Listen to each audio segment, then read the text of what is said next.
Well, good morning, and welcome to the January 2012 meeting of the Federal Communications Commission. Happy New Year. Madam Secretary, would you please introduce our agenda for this morning? Thank you, Mr. Chairman. Good morning to you, and good morning, Commissioners. Today's agenda includes one item for your consideration.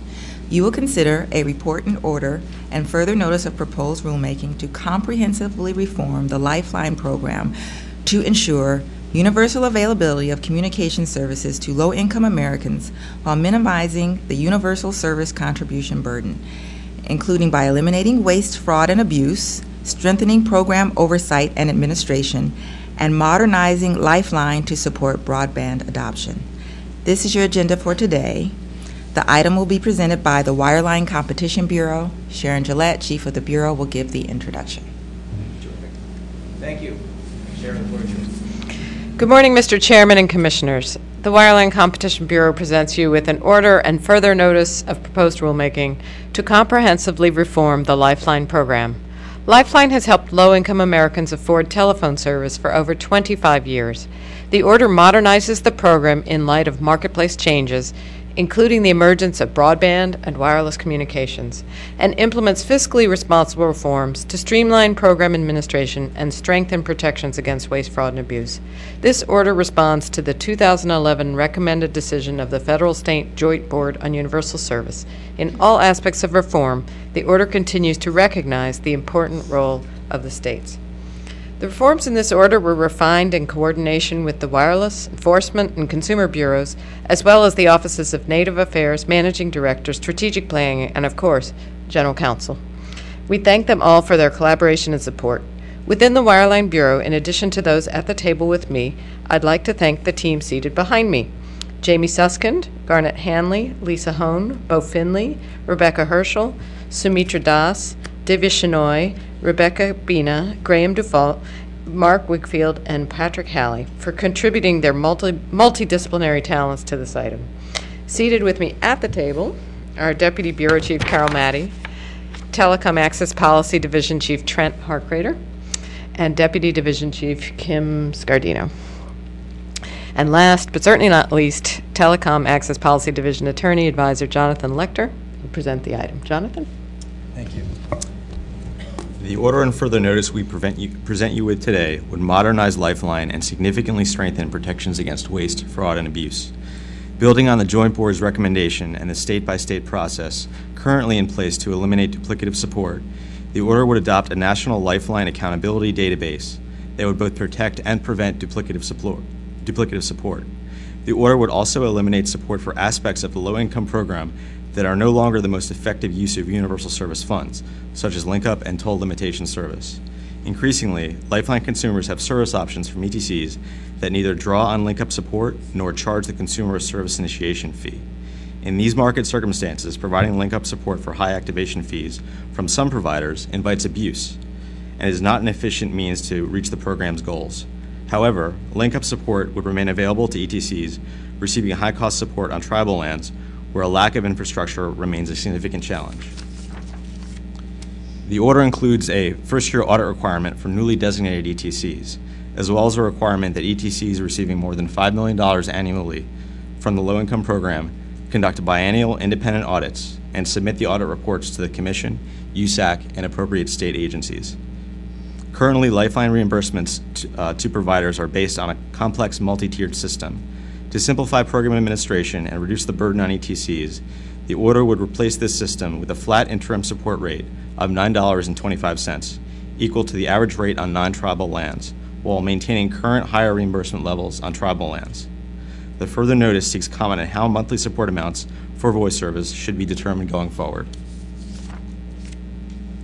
Responding to the Joint Board's recommendations to improve the eligibility verification process, the order would establish uniform procedures for all ETCs for the initial sign-up of LIFELINE subscribers and for annual recertification of subscriber eligibility. All ETCs would be required to check program-based eligibility of new LIFELINE subscribers at enrollment by accessing available state or federal eligibility databases. While underlying program eligibility data cannot be accessed electronically, prospective LIFELINE subscribers would be required to show documentary proof of program-based eligibility in order to mirror our current rules regarding proof of income eligibility. We would also coordinate closely with federal and state agencies so that by the end of 2013, a fully automated means of verifying subscribers' initial and ongoing eligibility would be in place. The further notice seeks comment on how to best implement such an automated process. The order would codify a requirement that each household may receive only one Lifeline-supported service. Consistent with the Low-Income Home Energy Assistance Program's definition, a household is defined as any individual or group of individuals who are living together as an economic unit.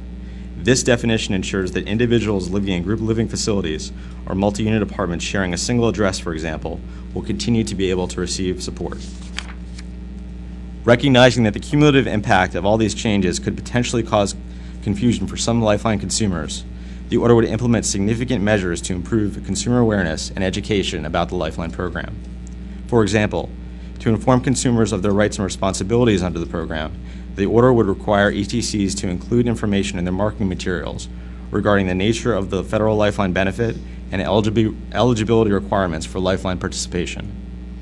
To ensure that the reforms achieve their intended objectives, the order would adopt a savings target of $200 million for 2012 relative to the status quo without reform. The Bureau would be directed to monitor the impact of the order's reforms and report on the results within 1 year. Last, but certainly not least, the item would begin the transition of the program to support broadband. The order would establish a broadband pilot program designed to support innovative projects that will generate data on the effectiveness of different approaches to using Lifeline funds to make broadband more affordable for low-income Americans. Starting this year, the program would solicit applications from broadband providers and select a number of unique projects designed to help reduce the monthly cost of broadband service.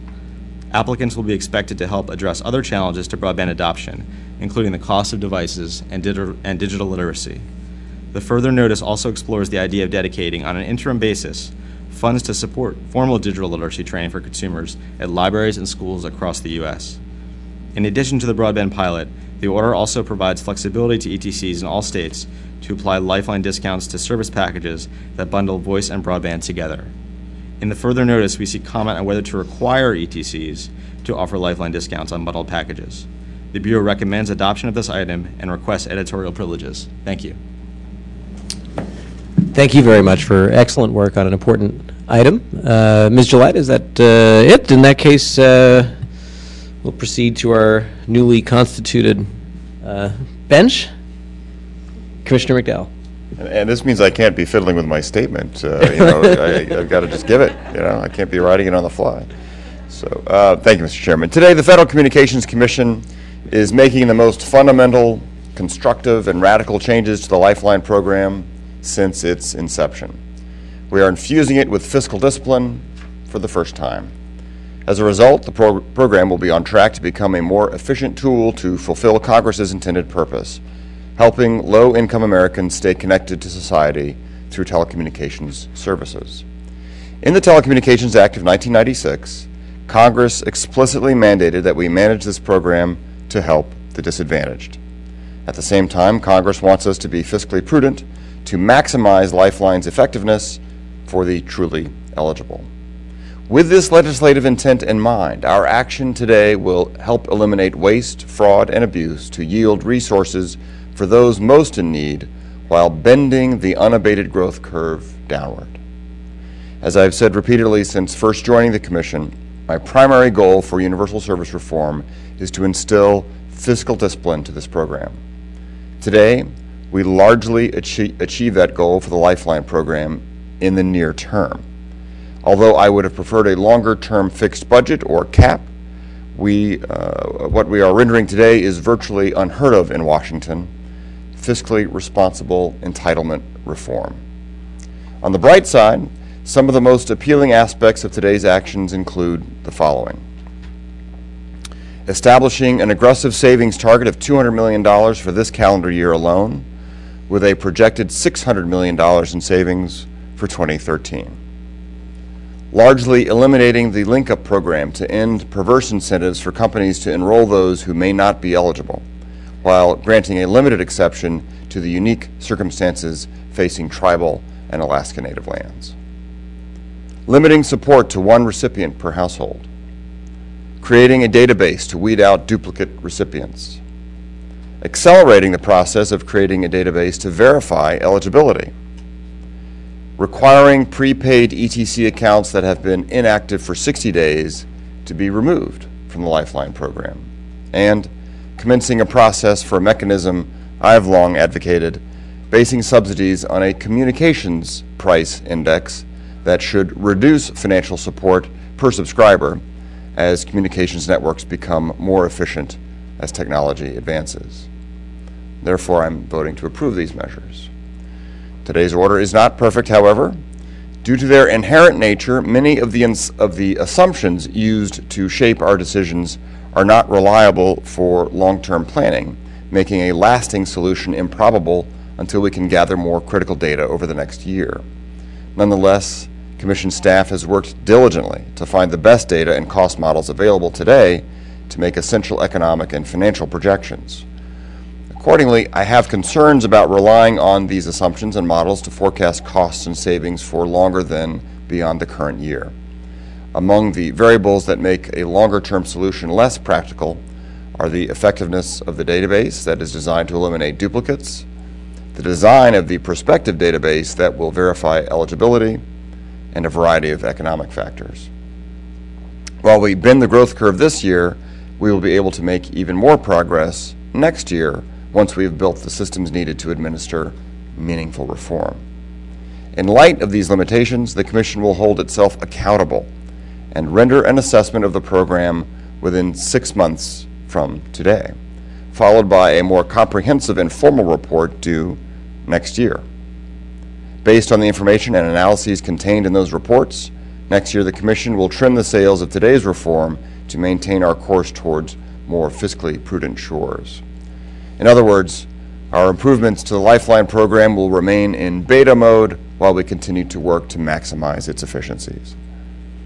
Please keep in mind that although Congress's intent to maintain a communications lifeline for low-income Americans is clear, the Universal Service Program is structured so that consumers who can afford phone service subsidize those who cannot. In short, some consumers pay artificially high rates so others may enjoy artificially low rates or no rate at all. Accordingly, when we spend more on universal service to help the fund's recipients, we are essentially taxing all other phone consumers, whether they are rich or poor. This universal service contribution mechanism, or tax, is highly regressive. I hope those who have advocated we adopt no spending restraints at all will understand that many Americans are just scraping by in this economy. Fiscal irresponsibility would hurt them the most. Recent estimates reveal that approximately 24 million Americans are either unemployed or underemployed, and many are paying their phone bills in full, therefore subsidizing others. Our action today attempts to limit how much we rob Peter to subsidize Paul. The order is imperfect in this regard, however, which underscores the urgency of tackling universal service contribution reform as soon as possible. Although the order optimistically claims that our action may save the program up to $2 billion, I'm not confident in that assertion. As a result, I will concur in part while being pleased that we will review the progress of these reforms before the end of the year. Furthermore, it should come as no surprise that I cannot support my colleagues' continued interpretation of Section 706 as granting us broad powers. It does not. Additionally, I don't believe it is fiscally prudent for us to launch pilot programs that are likely to increase the Lifeline program's costs. We certainly shouldn't be laying the foundation for inflating the program before shoring up its finances. Accordingly, I respectfully dissent from these portions of the order. But overall, I commend the chairman for his leadership and diligence in pushing forward these unprecedented reforms. I've also appreciated, again, working with Zach Katz, who is always willing to listen to our perspective and has tried very successfully to find creative solutions. And I think the chairman has perversely rewarded him with promoting him to be chief of staff of the agency, which is really a punishment, as Eddie Lazarus can probably attest. It's the most thankless job, perhaps, in the whole commission. No, in all seriousness, thank you very much, Zach, for working so hard on this. We really do appreciate it. I've also enjoyed working with Commissioner Clyburn and her staff to collaborate to find as much common ground as we could in this order, and also the legions of folks in the Bureau, not just Trent, Carol, Sharon, Jonathan, and Kim, but all the others as well who've been working on this and grinding out good work for a long time. The good news is we've gotten to this day. The less than good news is there are going to be more days here coming up very shortly, and we look forward to continuing to work with you on all of this. So thank you for your excellent work. Thank you. Commissioner Clyburn. Thank you. Our Lifeline program is exactly that, a lifeline for millions of low-income consumers who couldn't otherwise afford telephone service. Today's order completely reforms and stabilizes this program and will ensure its survivability so that it can continue to serve our most vulnerable citizens. Over the last few years, the FCC has spent an incredible amount of time promoting and advancing what most would agree is the greatest infrastructure challenge of the 21st century, and that is broadband. With its transformative and enabling powers, broadband is a means by which all Americans can enhance their extraordinary vision and actualize their greatest potential. Today, with respect to this order, we are making yet another significant installment in our quest for universal broadband deployment and adoption, especially for low-income citizens. I agree wholeheartedly that these consumers are significantly disadvantaged when broadband is not within their reach. But without telephone service, the disadvantage for them is most severe. Without the capability to call employers, schools, doctors, 911, and family and friends, those already vulnerable consumers are further isolated, and managing their day-to-day lives becomes extremely difficult. We have hundreds of testimonials from economically challenged consumers about how their subsidized Lifeline phone service has benefited them and what that connection means to them personally. Of course, when I read these stories, they touch my heart. But I also can't help but appreciate what those subsidized connections mean to all of us as a society. Regardless of our means, we are able to communicate with one another, whether we are separated by a city block or are miles apart through the convenience of a simple device. The benefits that this capability has contributed to our nation are immeasurable, and the Lifeline program has been key in this achievement. Indeed, the telephone penetration rate for consumers with incomes less than $10,000 has steadily increased in the last few years, and I think that's a very good demonstration that the Lifeline program is helping us realize the universal service goals Congress mandated in Section 254 of the Act, which is to ensure affordable phone service for every American. We have seen more low-income consumers participate in the Lifeline program over the last few years, and I believe that is due in part to the economy. Over 46 million Americans are living in poverty. This is about 15 million more people than in 2000. Of those, we know that after paying for their basic necessities, not including phone service, I am talking about food, shelter, and when they can, health care, these citizens don't have any disposable income left. So you can see why more low-income consumers are turning to the Lifeline program for help. The other reason the number of Lifeline consumers has grown is that new entrants, such as mobile phone providers, have started offering Lifeline products. These new options have allowed many low-income consumers to access mobile networks for the first time. And for those on a strict budget, that wireless option may be the most efficient means of staying in touch with family, employers, and caregivers. So none of us should be surprised that low-income consumers want access to their mobile networks. Today, we are taking steps to ensure that more eligible citizens are afforded the opportunity to benefit from this worthwhile program. No qualifying consumer will be cut off or unable to obtain the benefits of the Lifeline program as a result of our reforms today. There will be no minimum charge on consumers participating in this program. Far too many of them are unbanked, and the cost of sending even a small payment to the carrier far outweighs the charge imposed and would be just another barrier to them participating and receiving the benefits of the program. Moreover, We are taking steps to better serve the homeless population, including permitting those living in shelters to sign up, and we are seeking comment on how we can better coordinate with the Department of Veterans Affairs in serving our brave heroes who have sacrificed for us, yet do not have a permanent home. We are also taking significant measures to ensure that all waste is expunged from this program. We have evidence on our record that there are duplicates in the program, that is, individuals who have obtained more than one benefit. This is primarily a result of more competition and the lack of a nationwide database for this program to ensure that individual low-income consumers aren't signed up twice. In addition, there has been some confusion about the program's requirements, and not just among the consumers, but also with the service providers. Consumers haven't been properly educated about the program's rules or even understood which services are Lifeline subsidized, as evident by the consumer reaction during last year's duplicate resolution process, when many were surprised and dismayed by the letters they've received from USAC.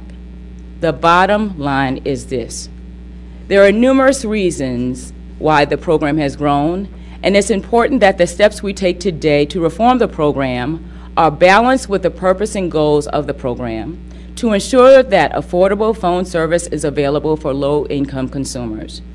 Many have weighed in on whether it is appropriate for us to cap the program or set a budget at this time. However, I cannot support a cap of a program whose goal is to ensure the affordability and thus the availability of basic phone service for our most vulnerable citizens. One national wireless carrier submitted its survey findings of the makeup of its Lifeline subscribers in our record and found that approximately 83% of its Lifeline subscribers make less than $15,000 a year. Their average age is 51, and most of them are female. If we don't ensure their ability to access phone service, then we will be doing a great disservice to them, our nation, and we will not be meeting the requirements of Congress's mandate to provide universal service. I want to thank the chairman for working with me on the steps we should take today to manage the size of the fund. I understand and embrace the need for fiscal responsibility, and the reforms we adopt today provide the best means to realize significant savings which will help us accomplish that goal. But at this juncture, it is best for us to provide a baseline for how the reforms we adopt today unfold over the next year. I support the chairman in setting a target for the savings we expect will be realized in 2012. The Bureau will be reporting to us in 6 months and then again in 1 year on whether the reforms met our savings target. I believe it is appropriate for us to first review how the reforms impact the size of the fund and whether our assumptions and projections are accurate, whether growth of the fund is impacted by changes in the macroeconomic conditions and the number of consumers who initiate Lifeline service, and the impact of competitive Lifeline offerings on the programs this year. This enhanced information will be important in any consideration for next steps. Only at that point will we have the type of information needed to revisit the issue of a budget. As always, I will keep an open mind, but I cannot guarantee anyone that I will support any particular budget before we have seen this data. Nevertheless, I look forward to working with the chairman, Commissioner McDowell, and hopefully 2 additional commissioners next year on this issue, as well as the other matters raised in this further notice. I, of course, support the chairman's objective that the Lifeline program should include the goals of addressing broadband affordability for low-income consumers.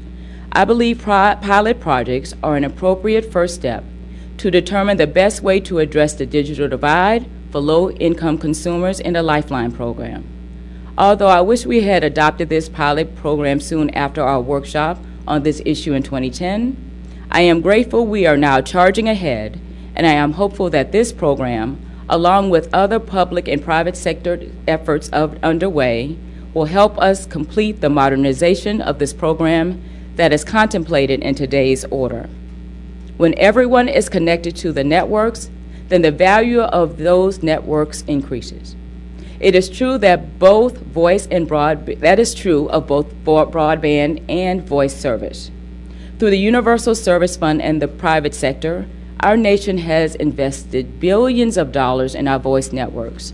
Last October, we committed to spending $4.5 billion a year to build broadband-capable networks. But when a segment of our fellow citizens cannot access these networks because they cannot afford to, we are all experiencing a loss. With respect to broadband, the statistics are startling. Less than 1/3 of the poorest Americans in this country have adopted broadband. However, access to broadband service is not a luxury, it is a necessity. The importance of broadband to economic opportunity and the quality of life in our nation is unquestionable. It is difficult to look and apply for a job, complete a school assignment, or access government services and resources, which consistently are moving online to save costs without a broadband connection. Studies repeatedly show that cost is the greatest barrier to broadband adoption for low-income consumers. And while we have seen some significant steps in the public and private sectors to bridge the affordability gap, it will take a considerable commitment of this nation and this agency to achieve a broadband penetration rate that mirrors our telephone penetration rate. I believe that the Lifeline program can do for broadband service affordability what the Lifeline program has done for telephone service affordability. But it will take a brave commission to do what is necessary to make a financial commitment to ensure that result. An underlying theme in our discussion about transforming our fund to support the availability of broadband is that the concept of universal service evolves over time, based upon the technological changes and expectations of consumers that result from those changes. When the federal Lifeline program began, most consumers had only one personal telephone, their home telephone. Today, about 30% of those consumers have chosen a mobile phone over a home phone, and tens of millions of in our nation have access to both home phone and a mobile phone. Our order adopts a one phone service per household restriction for low-income families. For those families with 2 adults, I am concerned that a $9.25 subsidy for service may not stretch far enough for them to each have access to a phone when they need it. I believe it's important that low-income consumers have choices, but given the recent societal expectation that consumers should be able to readily access a phone, whether at home or on the go, I believe asking low-income families with multiple adults to manage with just one phone is inconsistent with the new norm. I also worry what this means in their ability to manage their day-to-day lives and the public safety risk of those members of the family who may not have access to phone service. Of course, this commission just recognized the importance of consumer access to both fixed and mobile networks, as evidenced by our recent commitment to fund both types of networks in our high-cost reform.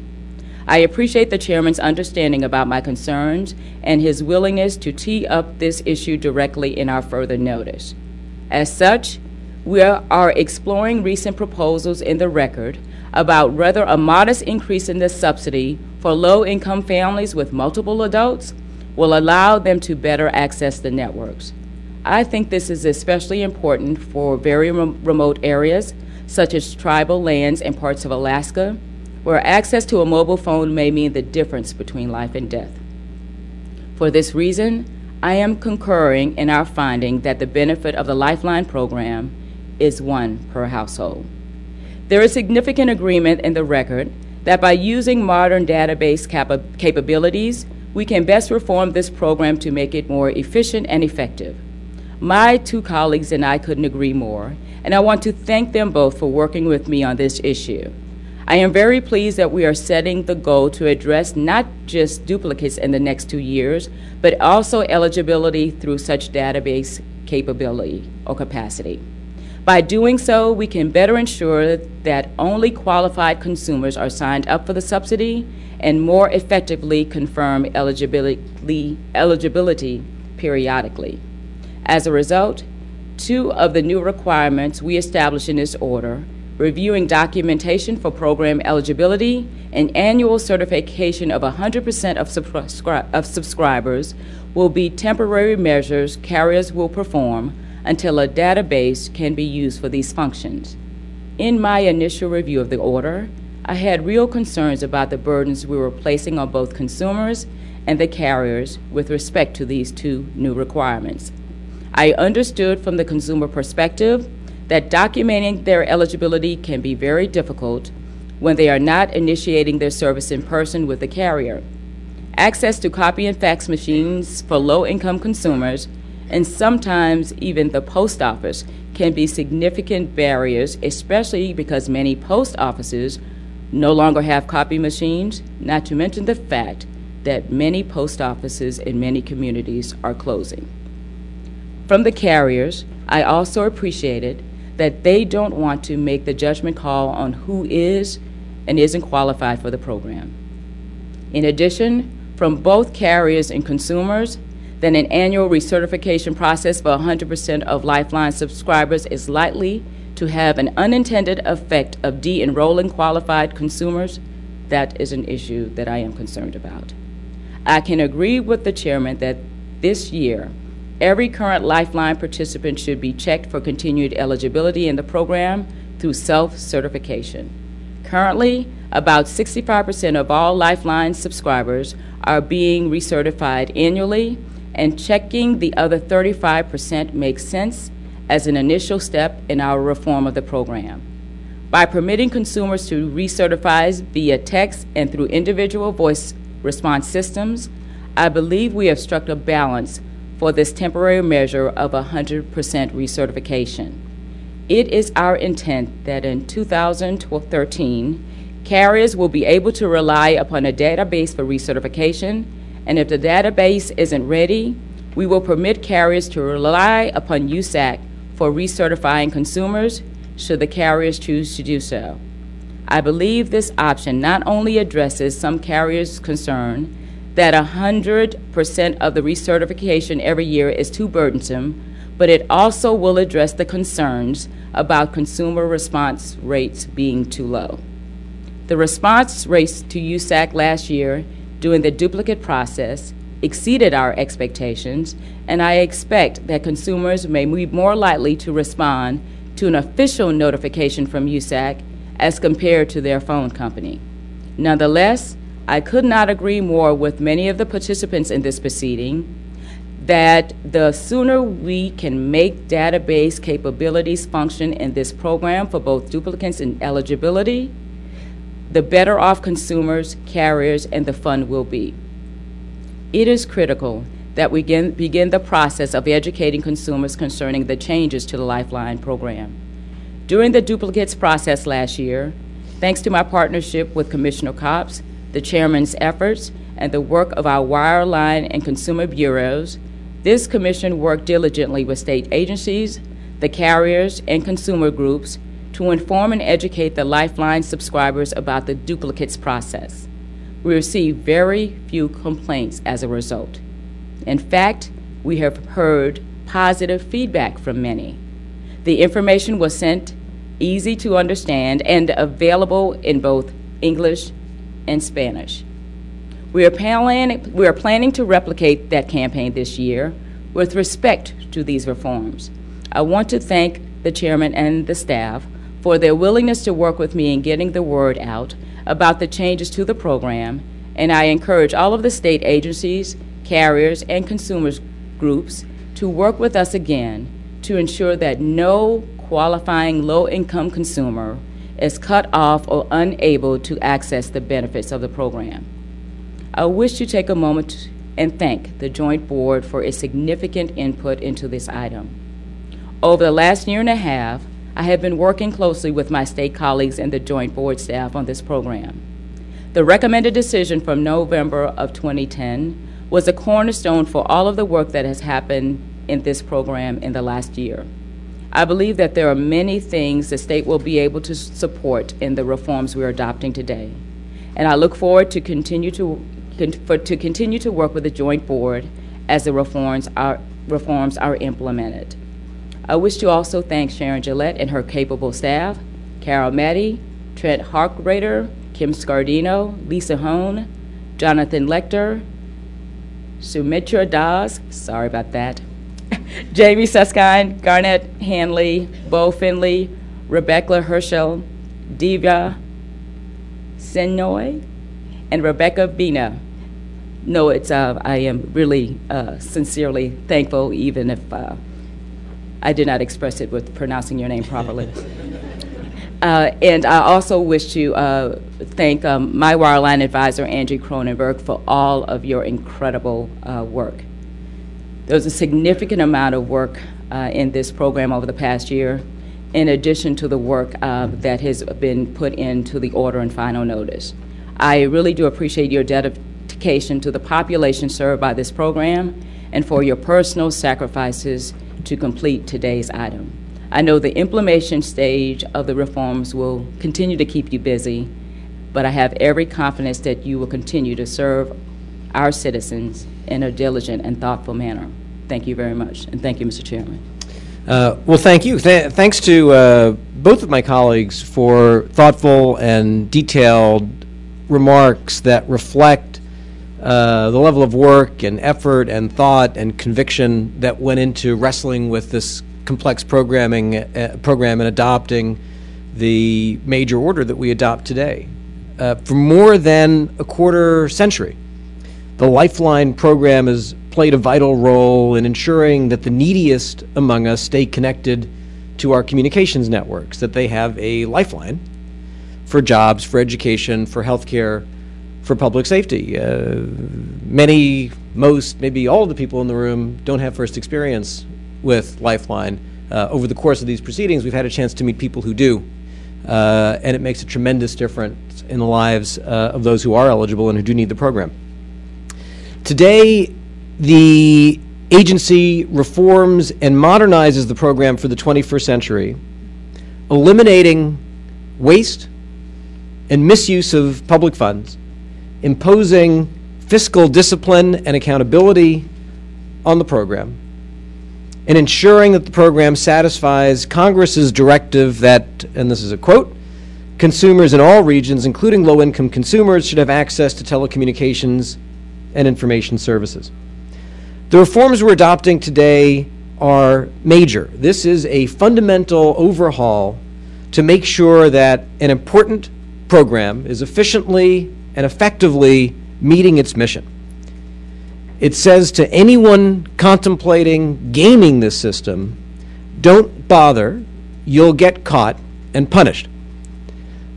Our steps today build on earlier reforms, in particular our recent overhaul of the largest part of the Universal Service Fund, the High Cost Fund, where together we transformed an inefficient, out-of-date program into the Connect America Fund, using market mechanisms to control costs and put the country on the path to universal broadband by the end of the decade.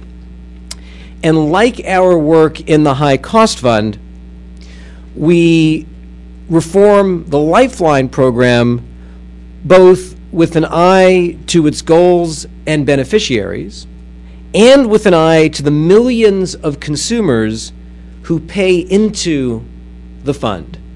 That's why the uniform focus on fiscal responsibility, fiscal discipline, and accountability.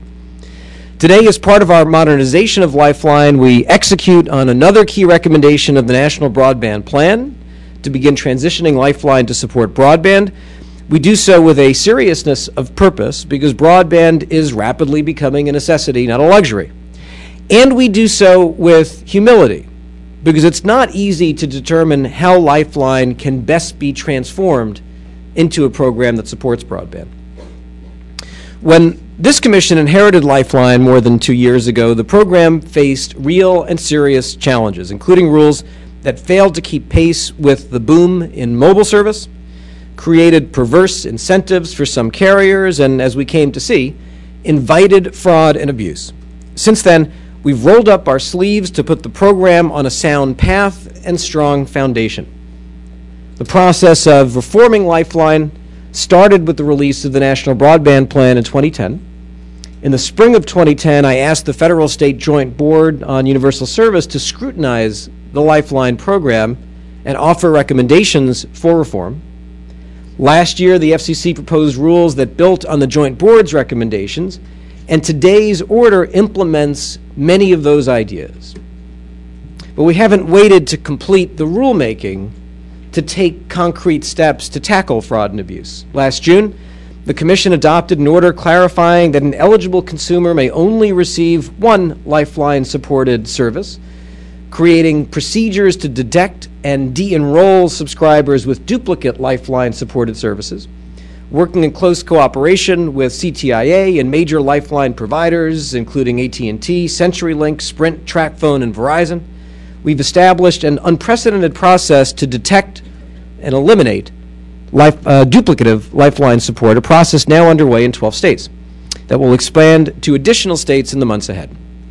I want to acknowledge the good faith and willingness to constructively engage that the industry has demonstrated in helping address this problem.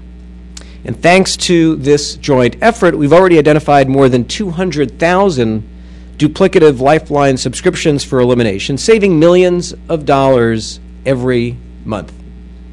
Today's order builds on that progress. And let me be clear, we will not tolerate waste or misuse of program funds. Today's reforms are strong and meaningful. In our order, we set a savings target for 2012 of $200 million and a mechanism to ensure that we realize those savings. Over the next 3 years, staff estimates that today's reforms will save up to $2 billion compared to the status quo. That is a lot of money in the pockets of American consumers who otherwise would have been contributing into a program that was wasting funds on duplicative benefits or benefits for ineligible consumers or fraudulent misuse of Lifeline funds. After evaluating the impact of today's fundamental overhaul of the program and addressing key issues teed up in the further notice of proposed rulemaking that we issued today, including the appropriate monthly support amount, the Commission will be in a position to adopt a budget for the program in early 2013. An important part of our reform is our establishment of databases, including a national Lifeline accountability database.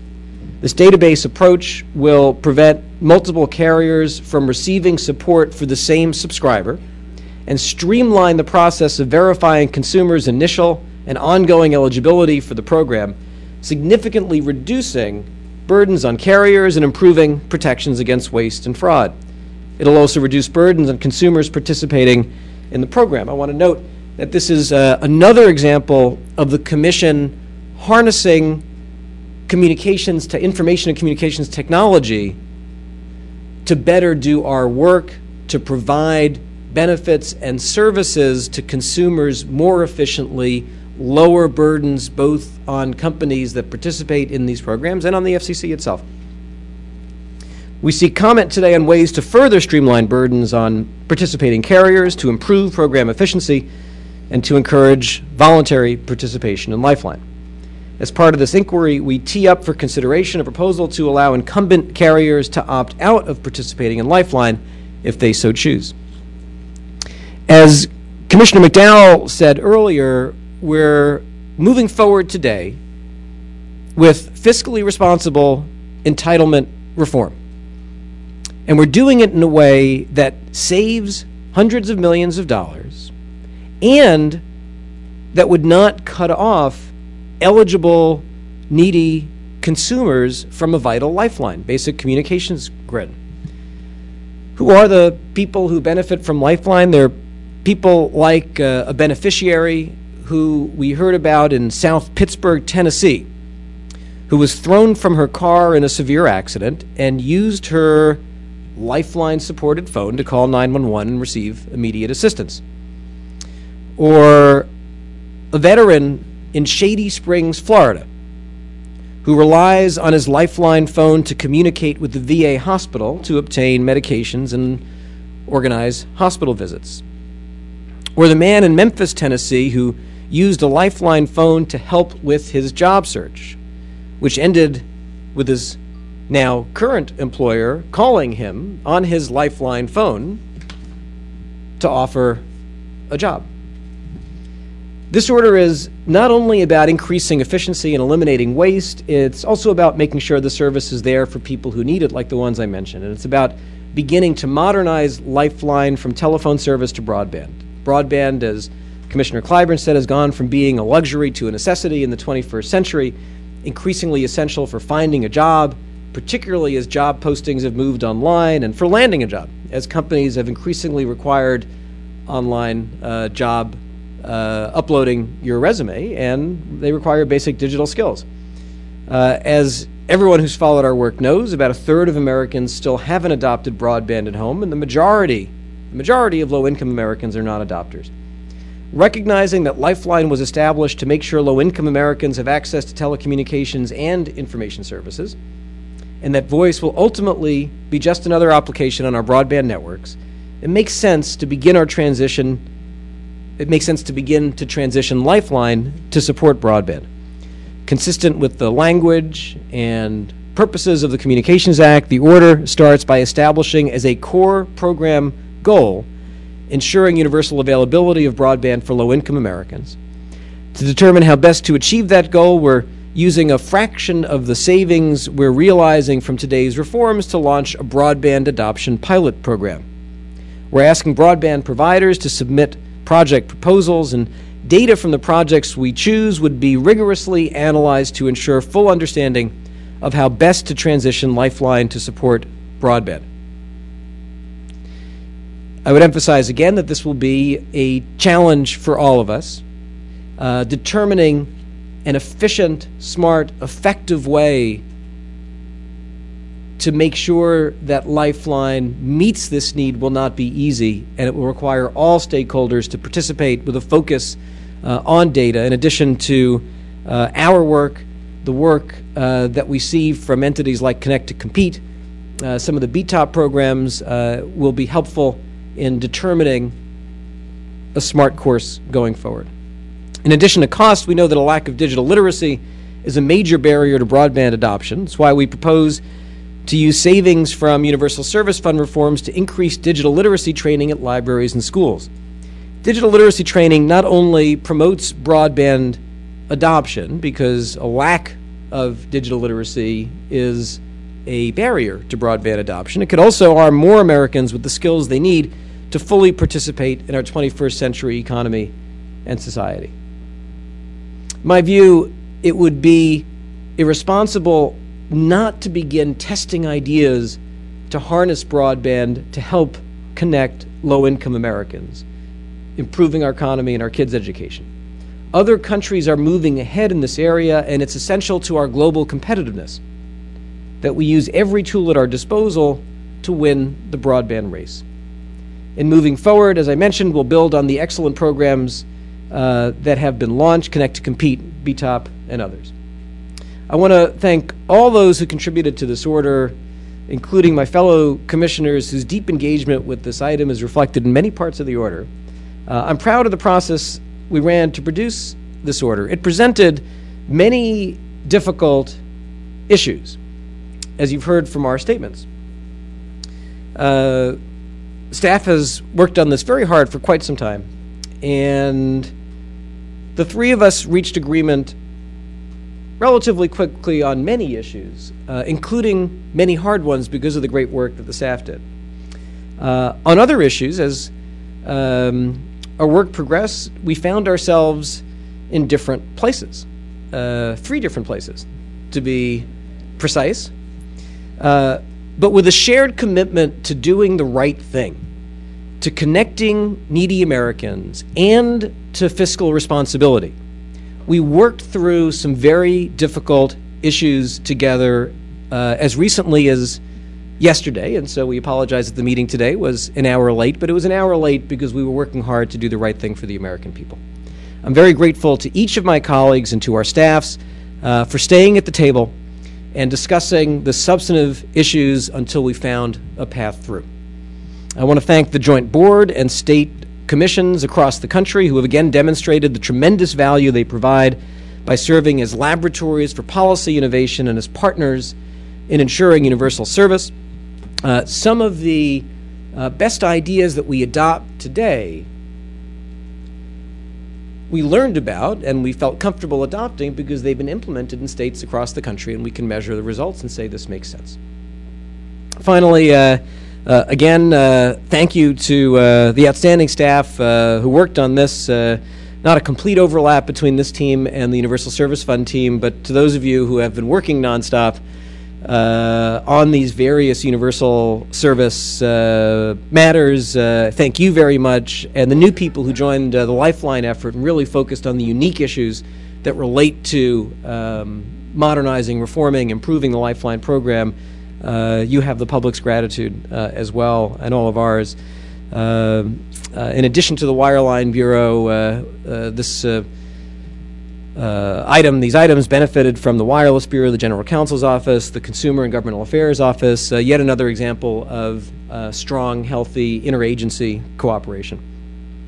Took many months, a lot of hard work, and I hope you feel as proud as I do about the result we're accomplishing today and the agenda going forward. So, unless there's any more discussion, let's proceed to a vote. All those in favor say aye. Aye. All those. It's complicated. It's this. Right, I call this the. This is the Avril Lavigne vote. It's just so complicated. So, approve in part, concur in part, and dissent in part. Approve in most, concur in part. Concur in part. But the record will reflect. Austin, you can sort all this out later, right? So, okay. Well, I vote for all of it. And thank you again. Thanks to you all, and Madam Secretary, we hope you have what you need, and we'll ask our General Counsel to make sure that you have what you need. I think I'm quite certain we've approved these orders with concurrences and pieces of dissent. So thank you. I think we're going. That's the only item on the agenda today. I know my colleagues have some announcements from each of their offices. Let's move to that. You're welcome to stay or go. Commissioner McDowell, why don't we start with you? Sure. I know we're going to get to some goodbyes here in a minute, but I want to get to a hello, which is one of our law clerks for this winter is Gerald W. Pryor. Jerry, would you like to stand up? He's no stranger to the FCC, having been a contract attorney and intern in the Wireless Telecommunications Bureau, the Spectrum and Competition Policy Division, where he worked on the AT&T T-Mobile merger. And for those of you who are wondering who was actually the author of the now famous staff report, it was Jerry the intern right here.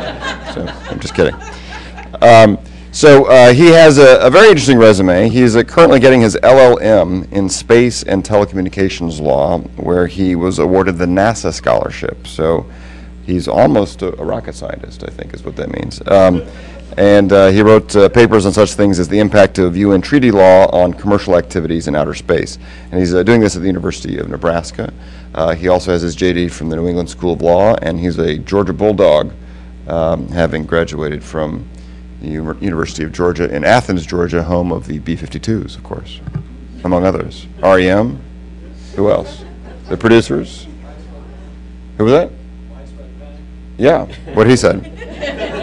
He's also a musician, among other things. So we want to welcome him, and we're working him very hard, and it's going to get even harder with the February meeting, let me tell you. So here we go. Thank you. Yes, thank you. I would like to introduce virtually Emily Kim, who is joining the Clyburn team in this spring intern class. She's a 2011 graduate of the Seattle University School of Law, and she's currently a student in the Intellectual Property LLM program at George Washington University Law School.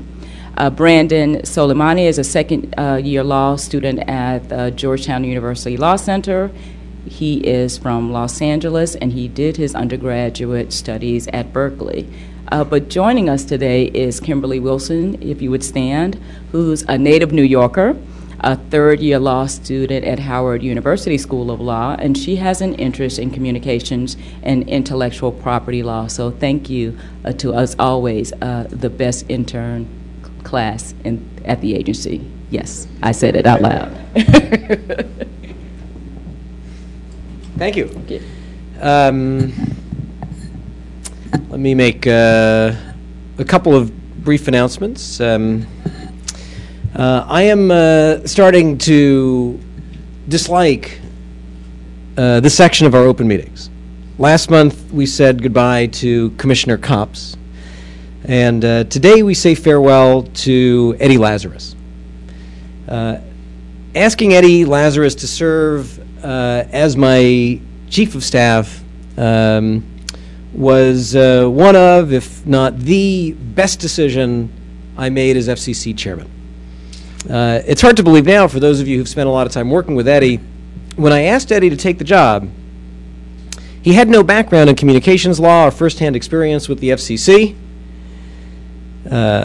so he didn't know what he'd be getting into, which helped in recruiting. But while Eddie may not have had a telecom background then, I had known him for more than 50 years. Watched closely as he wrote 2 great books building on terrific accomplishments at law school and as a law clerk to a great Court of Appeals judge and then to Justice Harry Blackmun on the Supreme Court. I watched as he became a successful, powerful criminal prosecutor and then became the go-to member of the management team of a major global law firm. I knew that Eddie had the ideal combination of qualities for the job: brilliance and drive, excellent judgment, and exceptionally strong strategic sensibility. Eddie has what I've heard Jack Welch call edge, which is Jack's biggest compliment. And Eddie has strength. As the issues rolled through our work over the last 2.5 years, Eddie never flinched. He rose to meet every challenge we've faced. And on the list of attributes, add friendliness and warmth. In a sector where problem solving and consensus building is both vital and near impossible, having a thoughtful, generous, and open-minded Chief of Staff who can bring people together was simply invaluable, not only for our office, our agency, but for our economy and our society as a whole. It's true because of the work that Eddie has done both inside and outside the Commission. Now stir in with these mix of attributes a deep commitment to our country and to public service. Eddie, as many of you know, uprooted his family and moved across the country. His wife, Amanda Moose, who's here, I think. Amanda. Where's Amanda? Amanda Moose. Thank you. And 2 terrific kids who I know very well. Well, Eddie pulled them out of their schools, pulled Amanda out of what she was doing, really for one reason. He felt compelled to serve his country during a time of need. And in every decision-making process, in every negotiation, Eddie's guiding light from the day that he got here was as clear as the sun: do the right thing for the American people. Ah, yes, there's one more thing, and this was an attribute that I admit I didn't know when I originally offered Eddie the job. We are now all aware of Eddie's acting skills. Just weeks after the airing of Eddie's breakthrough video at this year's chairman's dinner, Eddie announced he was leaving the FCC and giving serious thought to moving back to Los Angeles. Coincidence? But seriously, I've placed a great deal of faith in Eddie. I'm deeply moved and deeply appreciative that Eddie has rewarded this faith beyond any reasonable measure. Eddie's imprint is on all of our major initiatives and accomplishments, revitalizing this important agency, focusing it on harnessing the economic and social opportunities of broadband, making the FCC a model for excellence in government, having the agency function well. The National Broadband Plan, reforming USF and creating the Connect America Fund, establishing strong and balanced rules to preserve the freedom and openness of the internet, unleashing spectrum to enable mobile innovation, major steps forward on public safety communications from plan to 700 megahertz 911 waivers, significant measures to promote competition and empower consumers, agreements, this is in his spare time, with Mexico and Canada, and progress in international negotiations, including keeping the global internet a borderless zone for expansion of business and transmission of ideas.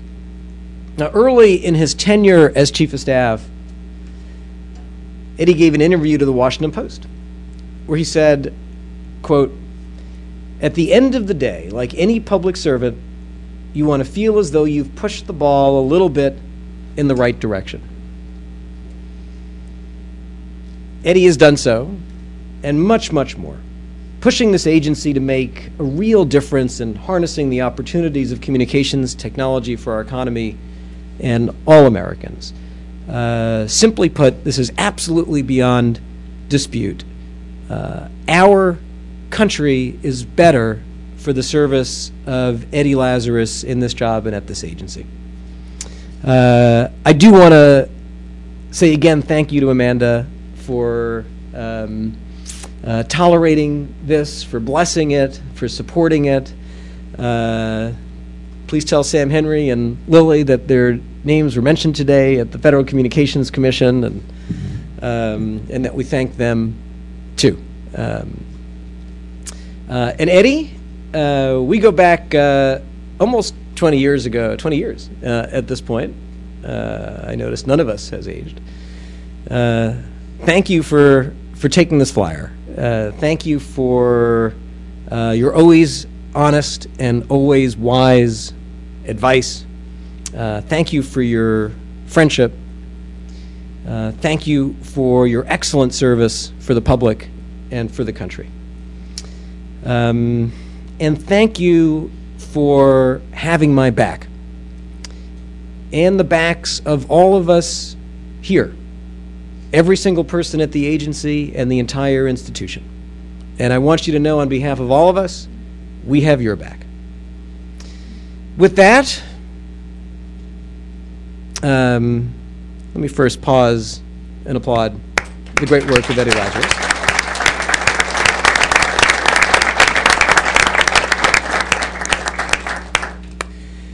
And I'd like to add, no pressure, Zach. As most of you know, I've named Zach Katz our new Chief of Staff. Zach has quarterbacked many key initiatives over the past 3 years at the Commission. One example is our major overhaul of universal service. It would not have happened without Zach and the incredible team he coordinated. Same for Lifeline reform today.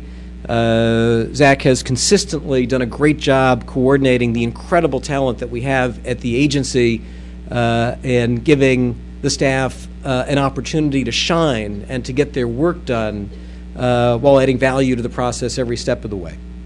Zach's background in both law and business will serve us all well as his track record of outstanding leadership, judgment, teamwork, and success. I couldn't be more pleased that Zach is taking on this role, or that Sharice Smith will replace Zach as Chief Counsel and Senior Legal Advisor. Sharice is here too.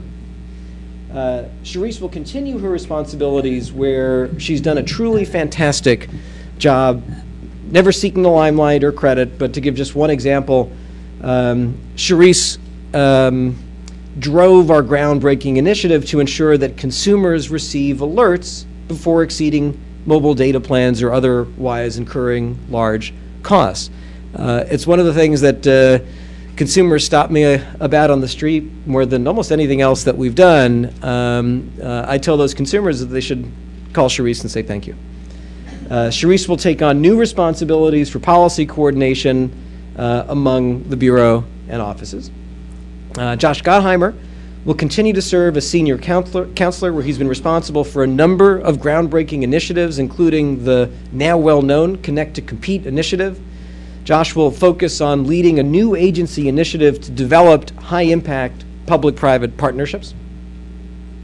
With her excellent work on spectrum and public safety, including terrific ongoing work on incentive auction legislation, Amy Levine has certainly earned her promotion from special counsel to senior counsel, and I'm pleased to continue to have Amy's depth of knowledge and sure hand as part of our team in the chairman's office. There's Amy. And finally, I'm very pleased to welcome Michael Steffen to the office of the chairman as legal advisor. Michael is known to some of you as the Oracle. I will not reveal the reason for that. Michael's been doing an outstanding job in the General Counsel's office from the minute we were able to convince him to join the agency, among other things, leading our efforts in OGC to modernize the Universal Service Fund and Fund. We are very lucky to have Michael now in the chairman's office. Michael was a law clerk for Judge Tatel on the U.S. Court of Appeals for the D.C. Circuit. Received his law degree from Yale. I'm only now adding up these numbers. It's not good for my alma mater, I'm afraid. Before law school, Michael worked at the Center for Democracy and Technology, focusing on copyright, internet governance, and consumer privacy issues. All of these individuals, Zach, Sharice, Josh, Amy, Michael, Jessica Almond as well, Ruth Milkman, and others are part of a very, very talented team that I'm just honored to work with every day in the chairman's office. And of course, they're just part of the iceberg of great staff that we see with our terrific bureau chiefs and office chiefs and general counsel and others who make the agency tick. Congratulations to all of you who have now received promotions.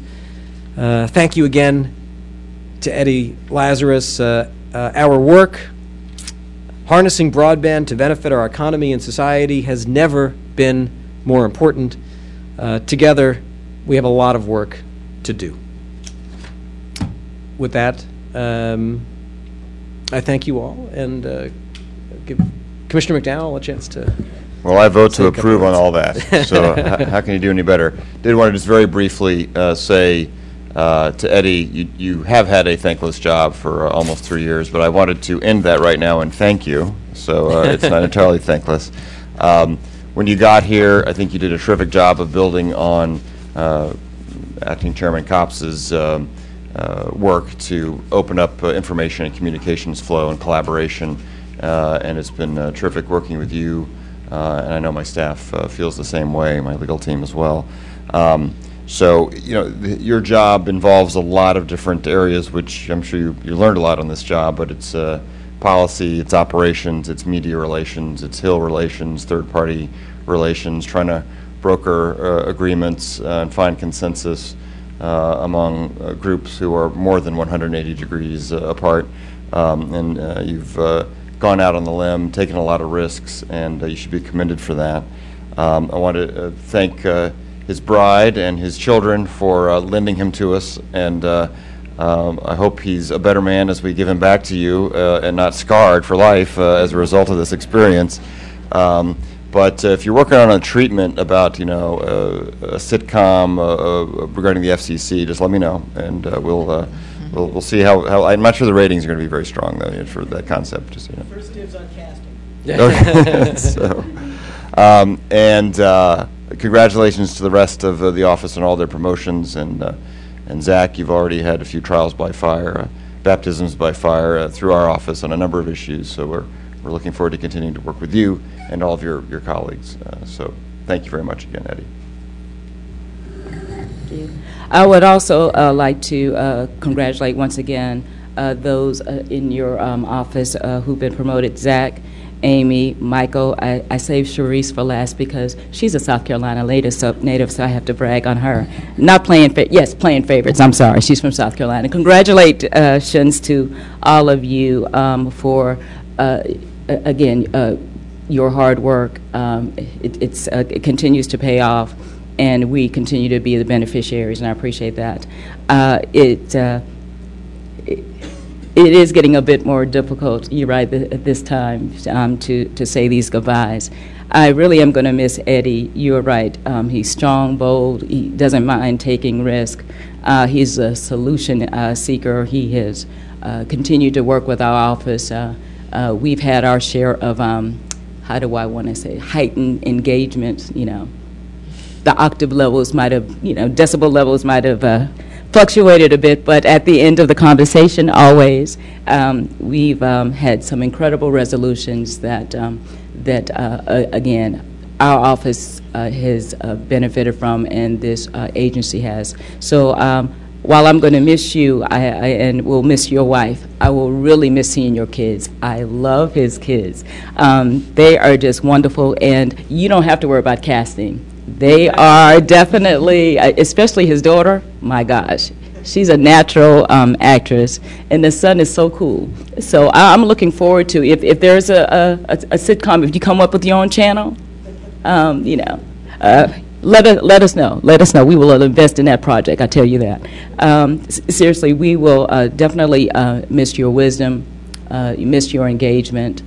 We appreciate all of you. And the one thing I really do like about Eddie is, to me, his strongest characteristic is knowing and admitting when he falls short.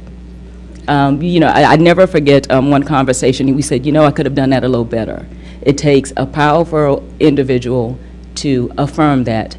And it takes an even more powerful individual when they affirm that to do something about it. You've always done that. You've always been a resolution seeker. And again, for that and so much more, we thank you. Well, thank you all. And Madam Secretary, please announce the date of the next commission meeting. The next agenda meeting of the Federal Communications Commission is Wednesday, February 15th, 2012. Thank you. Bang. We got to take pictures. We got to take pictures today. Afternoon. Sorry we were late. It was the, I think it's the first time we were later by more than 5 or 10 minutes, but we were working. That's true. All right, we'll start this morning with Chair Daley. You already sort of broached it, the backed up time. I wondered if you might, and you obviously referenced it in your statement about sort of that you all were coming from different positions on some portions of this order. I wondered if you might be willing to give a little insight on what some of the items that sort of came down to the end that maybe were contentious and you all were hammering out. Well, we all reached agreement relatively quickly on the dramatic reforms to tackle waste, fraud, and abuse. And those are the ones that'll save hundreds of millions in the near term and as much as $2 billion in the long term. When it came to thinking about how to do planning going forward, we found ourselves with 3 different positions. And I don't want to talk about exactly what the different positions were. And as we talked about it, we realized that one of the most beneficial things we could do was an idea that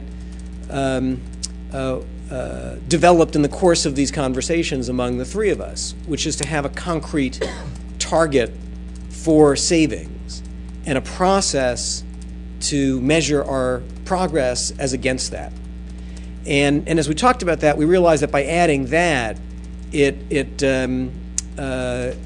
gave everyone comfort that we had a basis not only for reforming the program, putting it on a solid foundation, but a path to think about it going forward, first by focusing on savings, and then by making sure through the work that happens as these get implemented over the next year and the information that we'll get in the further notice, that we have the information and the data that we need to make longer-term decisions about the program. What happened to link up? I think Commissioner McDowell said it was mostly eliminated? I mean, Well, it was at least mostly eliminated. It may have been completely eliminated, and I think it was completely eliminated, but if there may be details that the staff can help you with. But it's an example of us looking together as part of a review of a program and saying, this piece of it is not working. The way that LinkUp worked was that it provided a bounty, in effect, for companies that signed people up. And you could see how at one point people might say, well, that's a good idea. The problem with it, there were several, but one of the problems with it is that it incentivizes companies to sign people up and not necessarily to keep eligible people getting the service that Lifeline was intended to do. And while there were certainly many entities that thought that we should preserve LinkUp or reform it in various ways, we looked at it as part of looking at the overall incentives that the program created. And we identified LinkUp as one major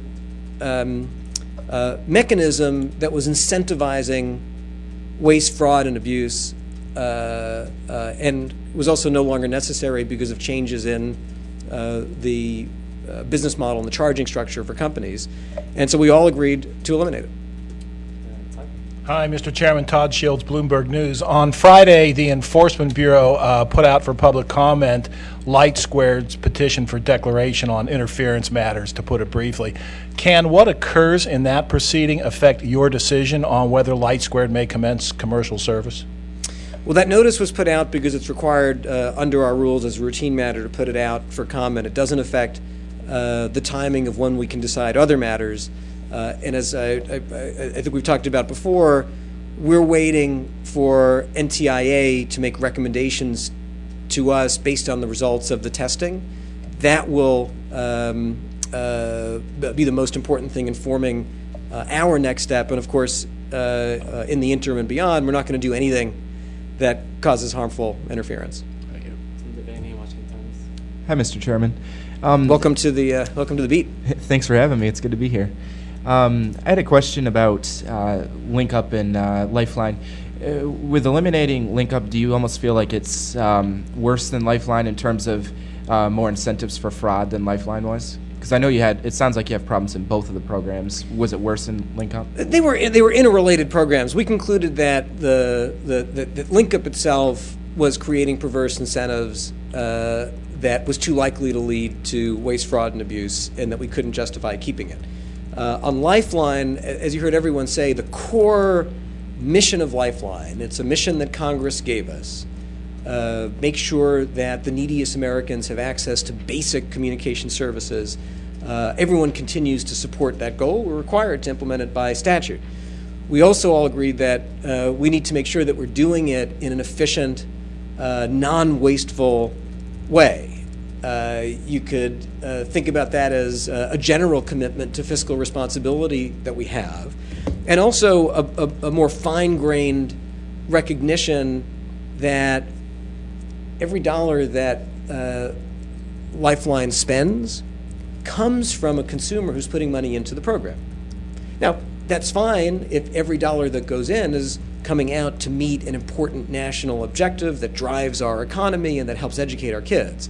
It's not acceptable if it's leading to waste. And so that's why you saw all three commissioners very focused on making sure that going forward,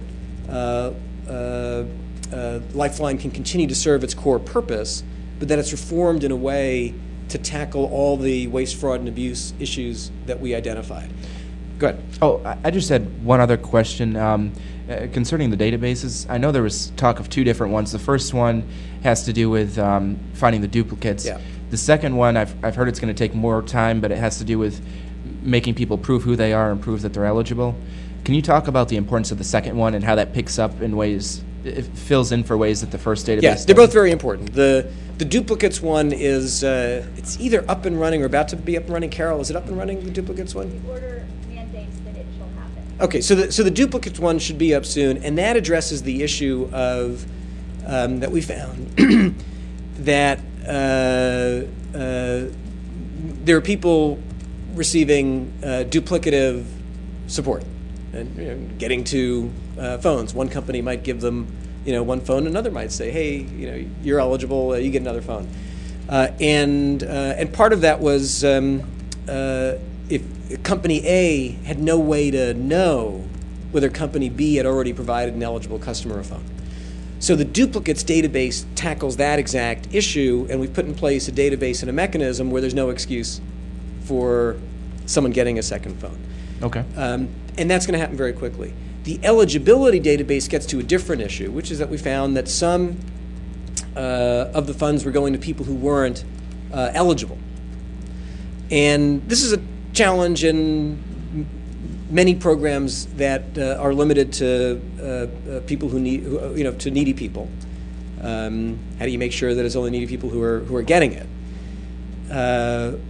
The solution that we have adopted is a technology solution, and it basically says, let's put in place a database so that before someone can get a benefit under the program, a database can be queried about whether or not this person is eligible. Now that's a little bit more complicated to organize and launch than the duplicates database for various reasons, and so it's going to take a little bit longer to get that database up and running. That's why in the interim on the eligibility issue, we adopted a series of identification requirements so that we can guard against waste, fraud, and abuse in the interim. The database is a better solution. It's lower impact both on consumers and on businesses, and so everyone's going to be happy when the database is up and running.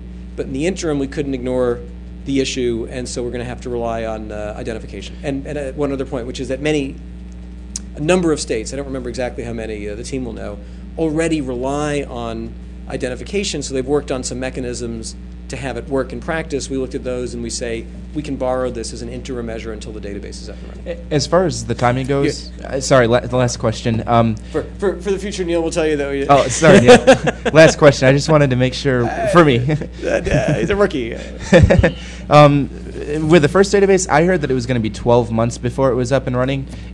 You said soon. It sounds like you think it might be sooner than that. And with the second one, it sounds like it's too complicated to get it up and running right away. Or well, I think you're going to have a chance to ask questions of the staff. Oh, okay. Okay, I'll ask them about that. Yeah, they can go into a little more detail with you on exactly what the timing is, and I encourage you to do that. They're sitting back there, and it's a great Chairman. Team. Thanks, everyone. Thank you. Don't work too hard. All right. Take care. Have a great day. Okay, we're ready to start part 2 of the press conference with the Wireline Competition Bureau to ask specific questions about today's presentation. Sharon Gillette, the chief of the Wireline Bureau, and her staff are coming up. Thank you. I do believe that Mark will be bringing down the press release in a couple minutes if you don't have it already.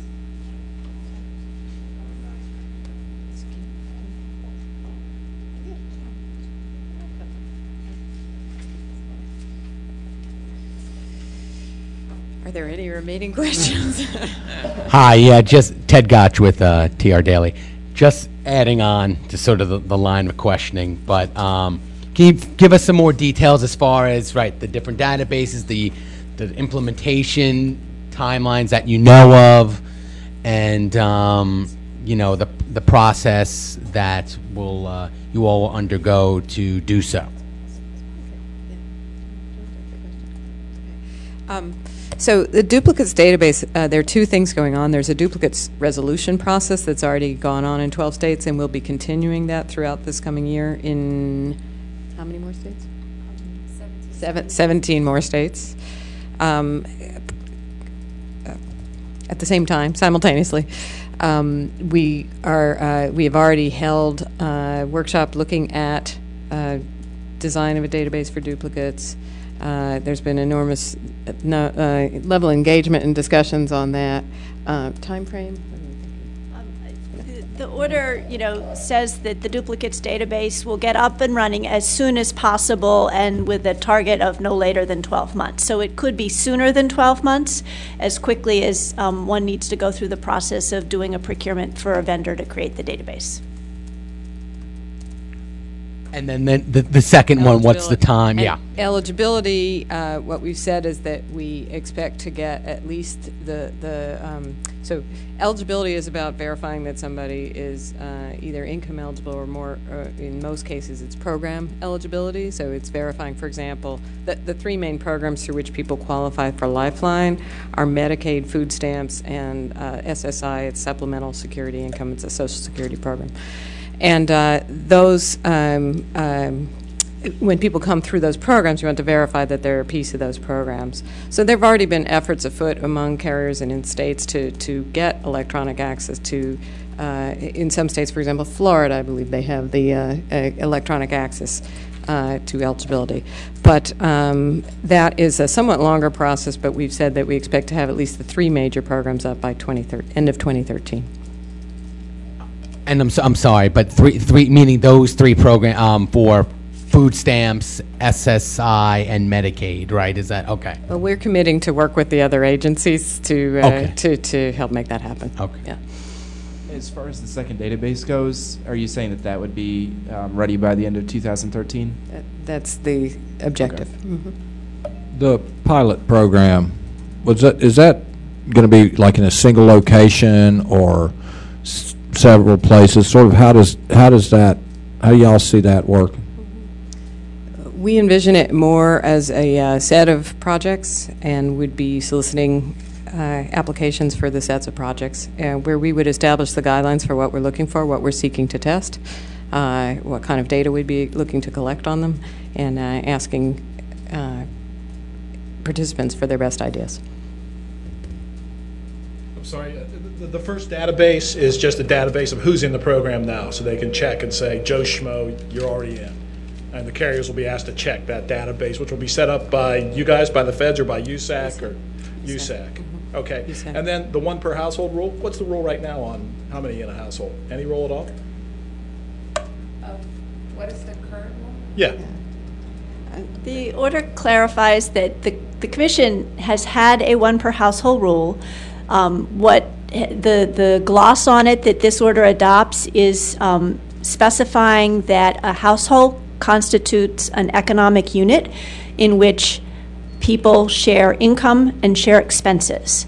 There are all sorts of different situations where, families may be sharing a physical residence, but, each family is paying for their own food and paying, half of the rent. And so the clarification here is to not prevent low-income consumers through financial hardship that actually have to physically share a residence from being eligible for the program just because they've got another family living in part of the residence. So the one per household rule clarifies you can have more than one under the same roof.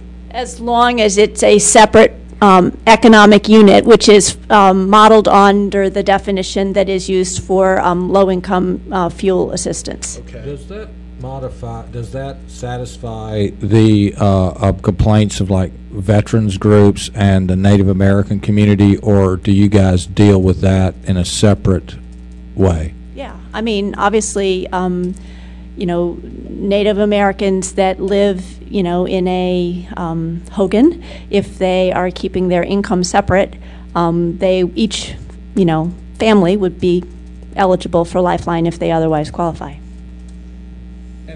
How about requirements for documentation, which they vary among states right now, is that correct? And now we're going to have a uniform national requirement for documentation? Right. So in a number of states as well as the federal system today, if you qualify by documentation, you only have to certify that you qualify. You don't actually have to show proof that you do, and that's what we're changing, and we're making that a national requirement. Now, to actually show a to document. Here's something that shows my participation show in your these food stamp programs card. or my income. Show your food stamp card. Well, you already have to show your income. You don't have to show program-based eligibility under the federal system. So we're making it that everywhere you have to show documentation, but the idea is that that's moving quickly to an electronic means of verification. Mm-hmm. So.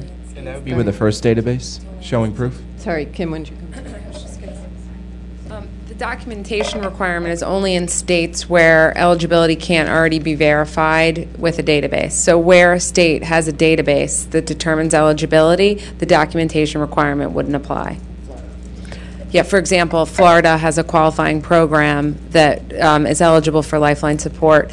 If the carriers have access to that system, if they can tap into that system to determine if someone is eligible, they do not need to ask for documents proving their eligibility. Okay. How important is it to have a photo ID compared to showing a food stamp? Because couldn't you take your neighbor's food stamp or something like that? The order, obviously requires a variety of means of proving, how you qualify. So, Okay. it lists the various pieces of proof that can be provided. Thank you. Hi. There was a reference made, I think it was Commissioner Clyburn, or actually, now that I think it was the chairman who sort of dropped in there, that ILECs will be allowed to, I guess, opt out of Lifeline. I know AT&T had pushed that. I think that was included in the further notice, Further but notice, if you can give a little, flesh that out. We seek comment on the idea of whether that should be the case. Real random question. Does anybody know the eligibility requirements in the District of Columbia? What do you have to demonstrate? Yeah, I do. Oh, beautiful. Thank you. They actually, the District of Columbia has a database that determines eligibility for some of the providers, not all. And the district actually helps with the annual verification requirement, where they go and verify the eligibility on an annual basis by accessing that system. Okay, thank you. Okay, any more questions? Okay, thank you, everybody. This concludes Thanks. the agenda meeting and the press conference. Thanks.